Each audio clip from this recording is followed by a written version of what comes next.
2026 সালে Malaysia calling visa নিয়ে বেশ কিছু গুরুত্বপূর্ণ পরিবর্তন এবং আপডেট এসেছে। আপনি যদি নতুন করে যাওয়ার পরিকল্পনা করেন বা ভিসার বর্তমান অবস্থা জানতে চান, তবে নিচের তথ্যগুলো আপনার জন্য জরুরি। কর্মী নিয়োগের সংখ্যা ও লক্ষ্যমাত্রা।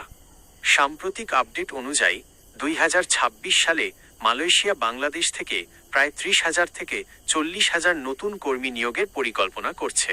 যদিও শুরুতে সংখ্যাটি অনেক বেশি হওয়ার গুঞ্জন ছিল, তবে বর্তমানে মালয়েশিয়া সরকার তাদের মোট শ্রমশক্তির 15% এর বেশি বিদেশি কর্মী না রাখার নীতিতে অটল রয়েছে। 2. বেতন ও ক্যাটাগরি পরিবর্তন। 1 জুন 2026 থেকে কার্যকর। পেশাদার এবং দক্ষ কর্মীদের জন্য বেতন কাঠামোতে বড় পরিবর্তন আসছে।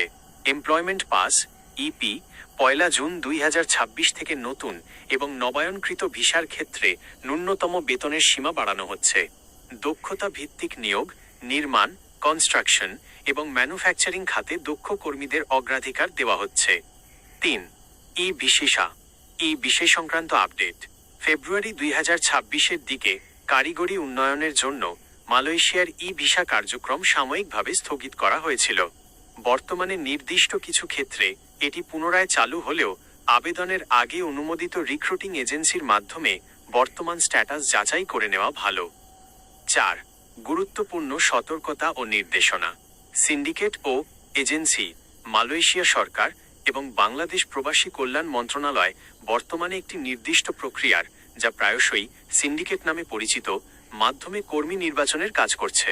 অনুমোদিত তালিকার বাইরের কোনো এজেন্সিকে টাকা দেওয়া থেকে বিরত থাকুন।